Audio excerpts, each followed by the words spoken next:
পদ্মা সেতুর উদ্বোধনীতে ব্যয় ৮৯ কোটি, দুপ্রান্তে মোরাল উদ্বোধনী স্থাপনায় ১১৬ কোটি।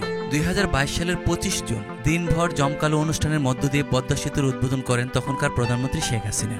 উদ্বোধনের আগে তড়িঘড়ি করে সেতুর দুপ্রান্তে নির্মাণ করা হয় উদ্বোধনী কমপ্লেক্স। তাতে একটি করে মোরাল ও উদ্বোধনের ফলক, চারপাশে বেদি, সামনে ফোয়ারা, মাওয়া প্রান্তে কয়েকটি এবং জাজিরায় ইস্পাতের তৈরি মাছের ভাস্কর্য রয়েছে। দুই প্রান্তে বঙ্গবন্ধু ও শেখ হাসিনার দুটি মোরালের উচ্চতা ছিল মোট ৬,৬৪২ বর্গফুট, যেগুলোর খরচ আকাশচুম্বী, যার কোনোটিরই উন্মুক্ত দরপত্র হয়নি। মোরালের যাবতীয় খরচের হিসাব গণমাধ্যমে এসেছে। এতে দেখা যায় নকশা ও তদারকি খরচ দেখানো হয় ৯৪,৬২,০০০ টাকা। ভূমি উন্নয়ন ও পাইলিংয়ের খরচ ৭,৪৪,০০,০০০ কিছুটা বেশি। মাওয়া প্রান্তে উদ্বোধনী কমপ্লেক্স সহ আনুষঙ্গিক কাজে খরচ দেখানো হয়েছে ৬৬ কোটি টাকা।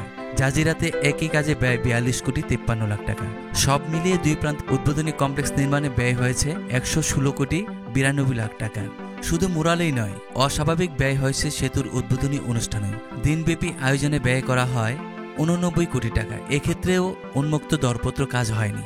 মোরাল দুটি নির্মাণে ব্যয় দেখানো হয় পদ্মা সেতুর প্রকল্পের নদী শাসনের অংশ থেকে। তৎকালীন সড়ক পরিবহন ও সেতুমন্ত্রী ওবায়দুল কাদেরের নির্দেশে সেই কাজ দেওয়া হয় রূপপুর পারমাণবিক বিদ্যুৎ কেন্দ্রের বালিশকাণ্ড ঘটানো সেই ঠিকাদারি প্রতিষ্ঠান মজিদ সন্স অ্যান্ড কনস্ট্রাকশনকে। জানা গেছে পদ্মা সেতুর দুই প্রান্তে দুটি মোরাল আর উদ্বোধনী স্থাপনা নির্মাণে অস্বাভাবিক ব্যয়ের বিস্তারিত জানতে চায় অন্তর্বর্তী সরকার।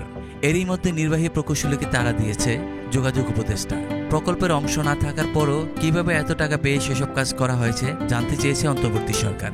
বিষয়টি সম্পর্কে জানতে চাইলে সেতু বিভাগের নির্বাহী প্রকৌশলী সৈয়দ রজব আলী বলেন, সাংবাদিকরা তখন কিছু বলতে পারেনি, আমরাও কিছু বলতে পারিনি। এখানে একটি টাকাও খরচের সুযোগ নেই যদি না উপরের থেকে নির্দেশ আসে। খরচের টাকার হিসাব অন্তর্বর্তী সরকারের উপদেষ্টাকে দেওয়া হবে বলে জানান তিনি।